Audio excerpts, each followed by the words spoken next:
Ho, ho, ho! Ring my chimes and call me Tawdry. Happy QI Christmas to you all. Yes, it's us again, by which I mean the deep Mark Steele, the crisp Rich Hall, the even Phil Jupitus, and the snowbound layabout Alan Davis.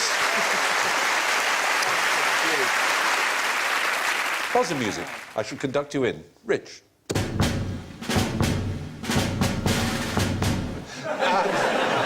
Mark. Oh. And Phil?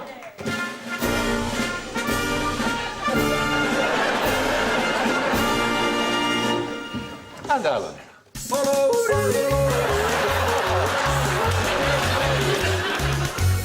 What's Crocodile Dundee doing in the third row there? Leather hat. I've got him. Yep. That's right. And to keep it seasonal, Jesus is here. How much more Christmassy can you get? Fantastic.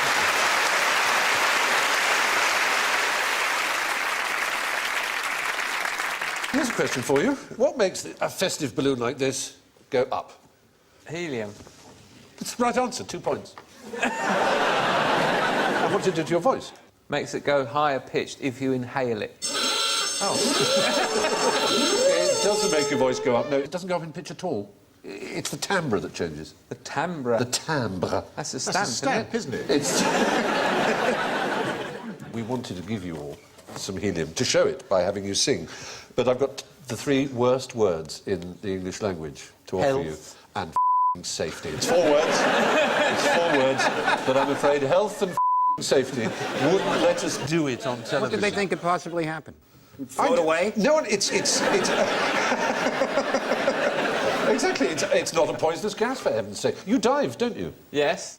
You breathe compressed air for scuba diving. Yeah, but it's oxygen and helium. For deep-sea diving, that is. So why didn't Jacques Cousteau, when he was always on the Wild About, go, "We have been underneath the sea..." It was his real voice. Was he like Paul Robeson? We have been beneath the ocean.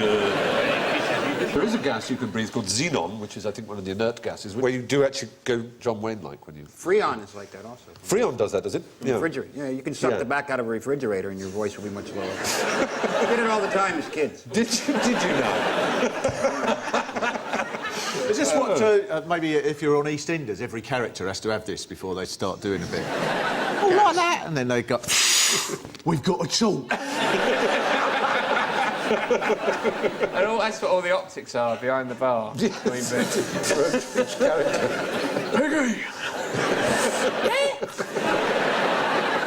Yes, the fact is sound travels faster in helium, which increases the frequency but not the pitch. It's time for crackers. You've each got one. Alan, why don't you pull yours with Phil, and whoever wins can read out the riddle. Oh!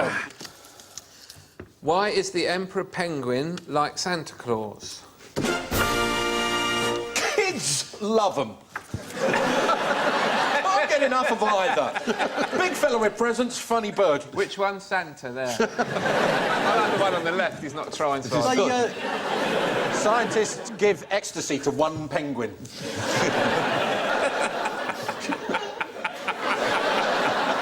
And peck. Well, I can tell you the answer is they both come once a year. Emperor penguins have a really tragic... You can see how sad they look there. They have a pretty tragic sex life. The male gets 10 seconds of ejaculation and then has to spend 2 months at the freezing South Pole incubating an egg while the wife goes off to eat fish and things like that. He comes for 10 seconds. Yeah. What noise do they make, though, when they're... They sound a little like Angela Rippon.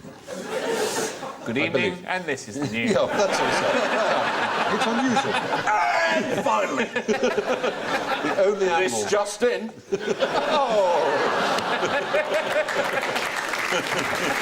So, Aristotle believed that you should always make love facing the north because the strong, icy winds from the north helped conception and made for strong babies, apparently. Who should be facing the north? Those couples kind of facing line the themselves. Well, I mean, surely it's usual. I mean, you don't do it like that, do you? Or like that? Oh, I see. Like that. Many a man will hear his wife questioning, is that a compass between my shoulder blades? Or is... Hang on, dear. Wait. Hang on, dear. I'll have to phone him, mate. He's orienteer. I've got the wife at Magnetic North. Does it have to be?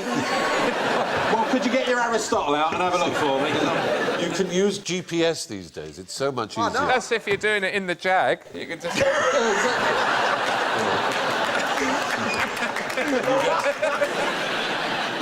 Now, Christmas is often an excuse for a large, manly cigar.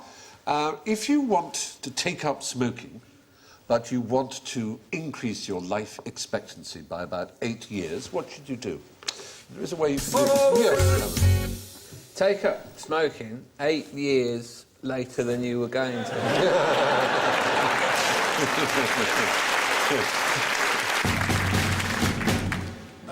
Move to Siberia Yeah? because the life expectancy there is longer, and also it's one of the last places on Earth where you can still smoke. That's a good answer. That's a very good answer. Let's put it this way. Smoking, according to most anti-smoking scientists, might shave off 5 years of your life. But there is something you can do, something I could do, something all of us could do, which would increase our life expectancy by 13 years. Shut up. Shut up 13 talking. Not get married, no, not shut up. Become women? Not quite as extreme as that. just cut off the testicles. Yes, is the answer. No! Eunuchs. No! Eunuchs. I'd rather die 8 years sooner. So there we are. That's the answer. The beneficial side effects of castration can increase your life expectancy by 13 years, which comfortably outweighs the mere 5 years which a 20-a-day habit is supposed to take off your life on average. Other good things about being castrated are you don't go bald or suffer from acne, so it's easier to pull. But talking of traditional Christmassy objects, what did Italian barbers do with 8,000 balls every year? Increase their life expectancy by 32,000 years. Were they, because barbers, they've got a cutthroat razor, Yeah. were they in the castrating business? They were in on the side? castrating game, and there were that many castrations between the 16th century and the mid-19th century for castrati, for singing. 4,000 Italian 8-year-olds every year. 8-year-olds? 8-year-olds, And yeah. now, is that their choice, or is that pushy They're parents? pushy parents, I'm afraid. But they can become incredibly rich and successful. The most recent one was a fellow called Moresco. We have him on record. Can we hear a little bit of Moresco, who died in 1922, was the last of the papal castrati?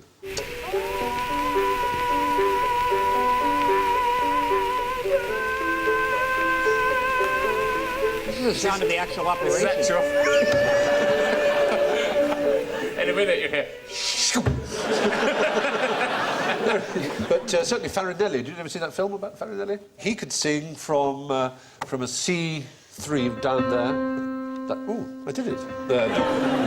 Up to a... It's like that music quiz. Can you hear those two?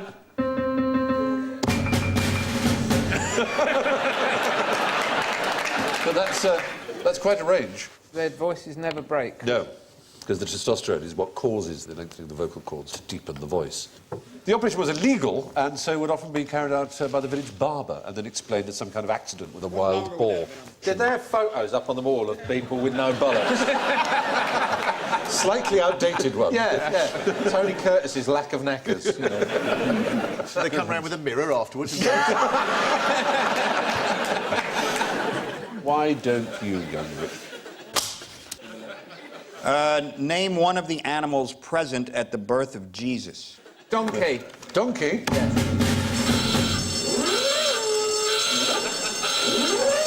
Well, camel. There must be a camel. a camel, eh? No. Oh, dear, oh, dear. No. Cow. A cow? Yeah. Whoa. Sheep. Sheep, eh? Piling on the points. Were there no animals? Ah, well done. You saved He yourself was 50 born in a points. stable full of animals. I've seen it in the nativity models. Ah, yes. But in fact, the first nativity crib wasn't till over 1,000 years, 1,200 years after the birth of Christ. There's no reference whatsoever to animals at Christ's birth. There's just one reference in Luke to Christ being laid in a manger. And so people have assumed it may have been a stable, but there's absolutely no evidence otherwise whatsoever. But you can get a point if you can tell me who it was who came up with the first crib with animals in 1223 young. 1223. Thomas Aquinas, when was he? Not Thomas Aquinas, no, but certainly a saint. St Francis. St Francis of Assisi, quite right, That's Mark worth Steele. more than a point. Yes, have 5. Do you know what? I'm sort of, I don't mind religion in a way, really, because what I love is that the thought for the day that comes on the radio in the morning. Because all they do whatever's on that day's news, and they just crowbar Jesus in. Yes. Somehow. So they have some vicar say something. As the continuing row about A-level testing seems to rumble on and on and on, isn't that a little bit like Jesus? For although Jesus didn't have to do A-levels, he certainly did have to do tests. When he went into the wilderness, wasn't that God's way of saying you may turn over your papers and begin now? Brilliant. In America, they just milk it in ads at Christmas. Everything is Autolite, the spark plug Jesus would have used. St Francis in the town of Greccio, he put down some hay and some little toy oxen and asses. That was the start of it all. Now, what do we know about the Magi? They taught Luke Skywalker everything he knows. Are they tribesmen like the Jedi? Well, I mean, everyone is a tribesman of some kind. I did an interview with the president of Uganda, and I don't know why you find that so amusing. Why is that No funny? other person could say that and get away with it. Well, I did, so that. Anyway, they were on Kampala. And one thing he got rid of in Uganda was excessive sectarianism. And I asked him this question. I said, you yourself are Ugandan. He said, yes, I am. What tribe are you? And it's an absolutely right point. I would say my tribe would be probably Essex. Essex. Yeah. Cherokee. Cherokee. Are you do you have Cherokee? in you? Part Cherokee, yeah. Really? When you said about interviewing the president of Uganda, that reminded me. Someone told me that they were in the same office as David Frost. They walked into the office just as David Frost picked up the phone and said, "Boutros, Boutros, how the devil are you?" No, this is my story. No. It's weird. This is weird. That one now. No. You're going to tell us you were at the birth of Christ in a minute. It's just... I was actually there at the beginning of what we might call today's When I Christmas. was interviewing the Virgin Mary. No, I did one of his Sunday morning programmes where you're supposed to look at the papers of David Frost. And behind, I had this other guest coming in. I didn't know who else was in. It was Sunday morning, for God's sake. I was barely alive. But I heard the voice behind me, Boutros, Boutros, always a pleasure. That story. He's fantastic like that. I remember once, just to make you laugh at me again, but I happened to be at a 4th of July party. The American ambassador was holding it at his house in Regent's Park. And Steve, you've got to tell us. Ferrero Rocher, as far as the eye can see. But again, I was talking to David Frost, and Tony Blair walked past. And David Frost threw out a hand and went, "Beloved." It was fantastic. Beloved.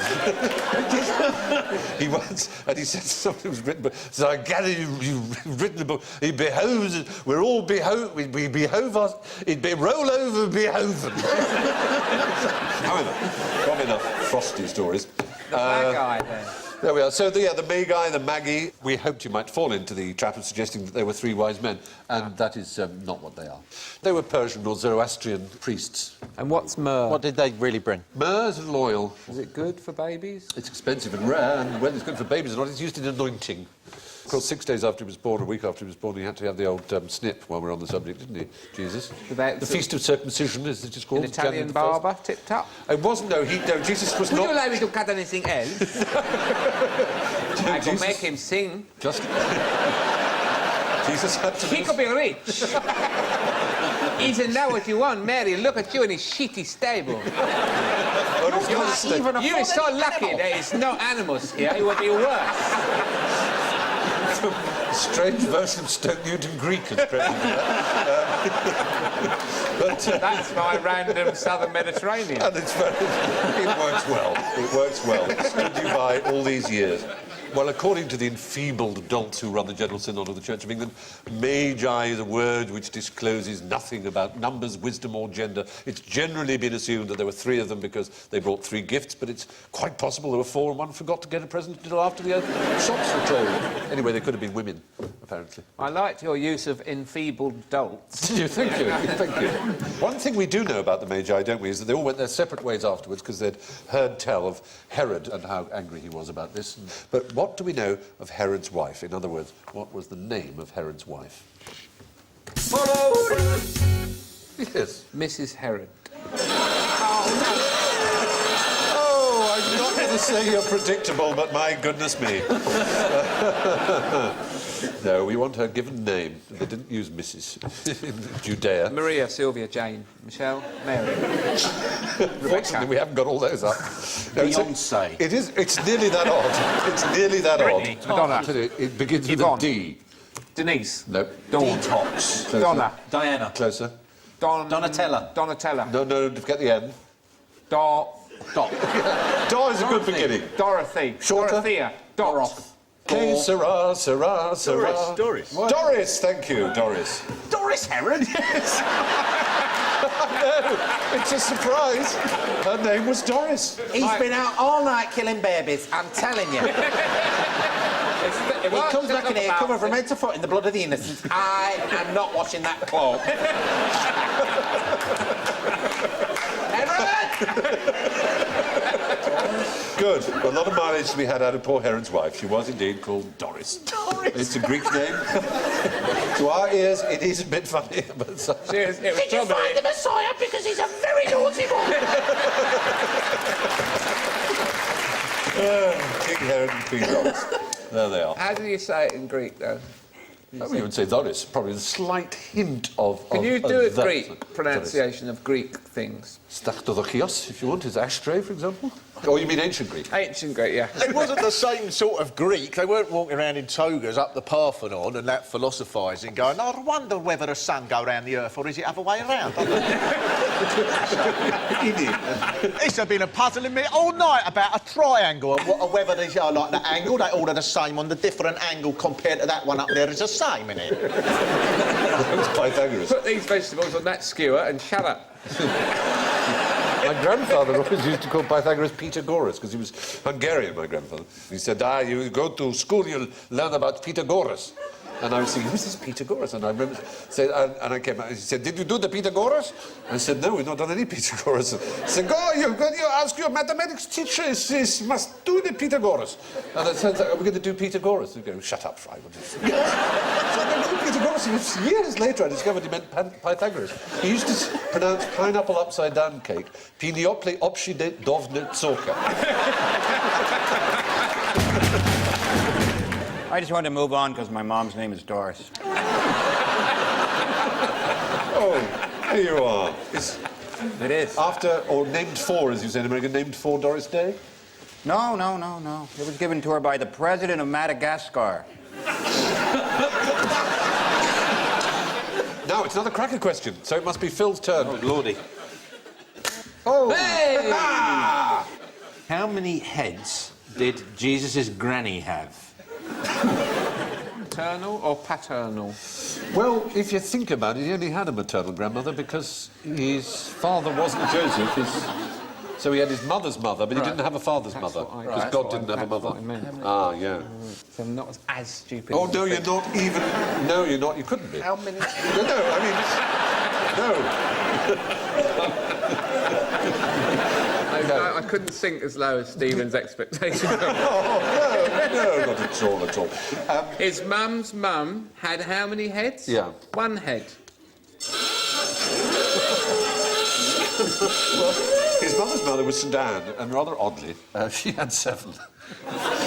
On the authority of the church, she had 7, because for hundreds of years during the Middle Ages, her heads were proudly on display, simultaneously, at Lyon, Apt, Aix-la-Chapelle and Chartres in France, in Bologna, in Sicily and in Düren in Germany. And so she must have had 7, because Don't the church touch it. recognised them all. Good. Time for another question, then. How is it possible to die and come back to life after 3 days? Cryogenics. Oh, it's sort of know what you're saying there. Yes, cryogenics. Yeah.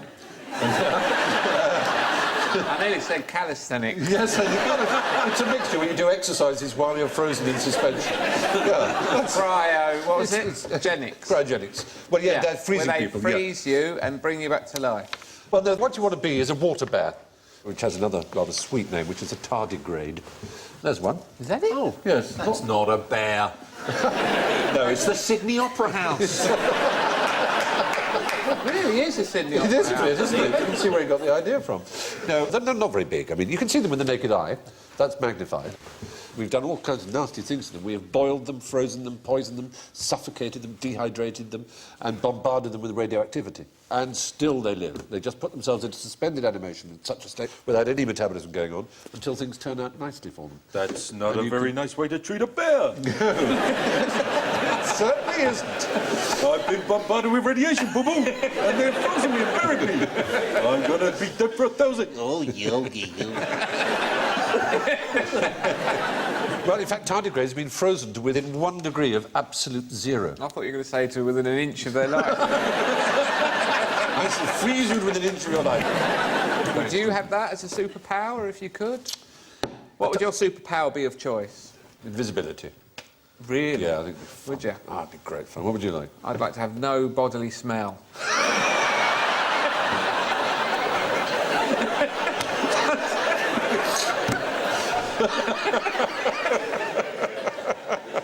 I would like to travel ahead in time, but only by 2 seconds. I could go gesundheit, and you would sneeze. You would really freak people out, wouldn't you? That's a very funny idea.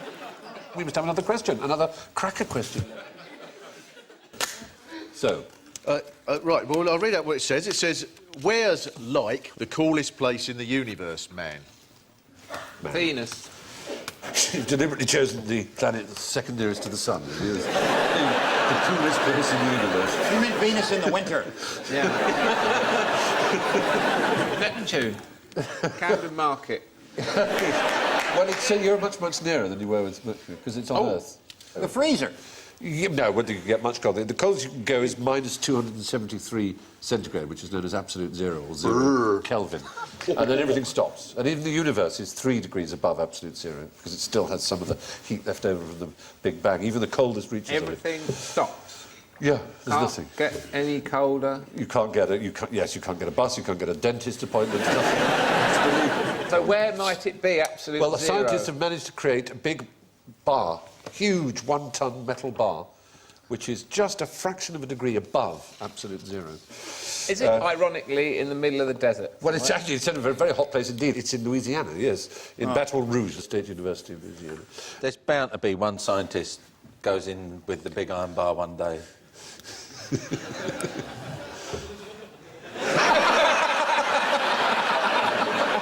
Frank! And then suddenly be like, whoop, whoop, whoop, whoop, whoop, and swap team. Oh, not again. Barry! You can't resist it, can you? The only chance there's something else as cold in the universe is if it's been created by an alien intelligence in some other part of the universe. Now, fingers on the buzzers for another round of general ignorance. No, I don't want to do general ignorance. Why not? Because I always get them wrong and I will not be humiliated at Christmas. Well, you don't know anything, that's the problem. Well, it's you have all the answers, so why... There's no point telling me I don't know anything. Well, do you think it's easy for me, do you? Yes, I think it's quite easy for you. All right. Why don't you sit here and I'll sit there? No,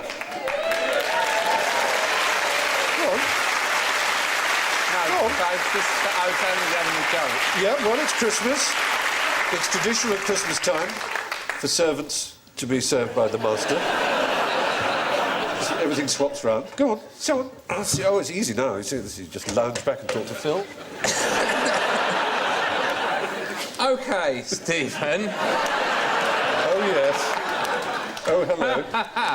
I've been waiting for this opportunity. Oh, A Christ. question just for Stephen. Yes.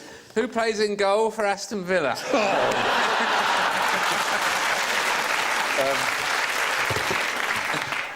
Well, I do know you've got a Swede called Thomas Sorensen who plays in goal, but has he been taken over by Stefan Poster? Postma, Postma, yeah. Which is your number one? Thomas Sorensen's the number one. Sorensen. He's actually Danish, but I'll give you that. Oh, yes, you played against England. Yes. This isn't going to work. OK. I just happened to know that. Another question for Stephen. Oh, no. You probably all know this one. But, what was Mozart's middle name? This is going to be a trick question, isn't it? Well, I don't know. You're the smarty pants. Oh, bollocks. Have to hurry you. Well, it's, you want me to say Amadeus, so I'll say Amadeus.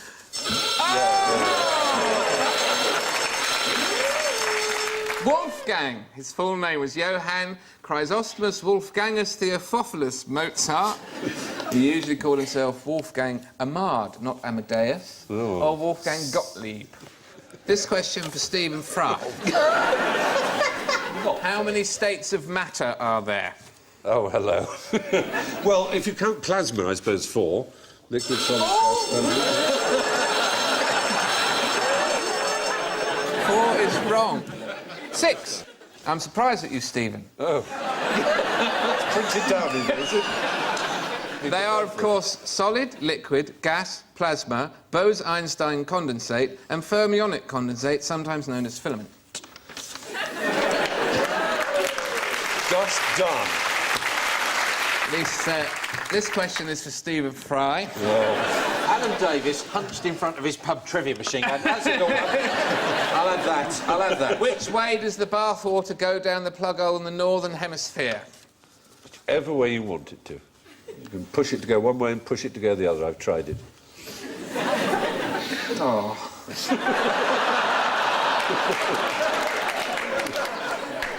Yeah, that's true.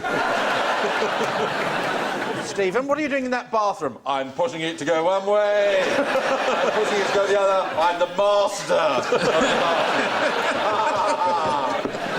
OK. What do penguins in the Falkland Islands do when RAF jets fly over them? Fry, Cambridge.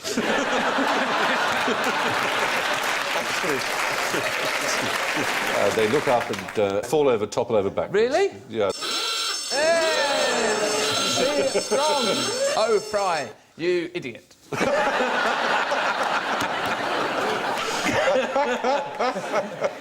They walk away from the noise. The idea that they watch the jets going overhead and then fall backwards is an urban myth. This one, for everyone. What kind of animal is sacred in India? Do not say cow. Do not say cow. That's my hint. The cow.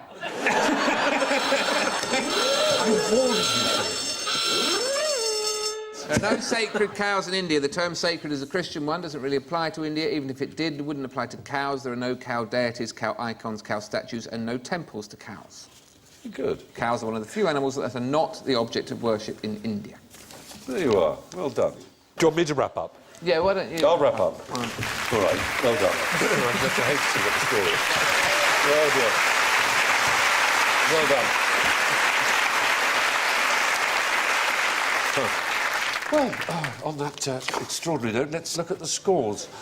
In first place, with a very proud and impressive 7 points, is Rich Hall. In second place is Mark with 2 points. Phil is third with -3. Alan has -52. But unfortunately, our runaway loser is Stephen on -56.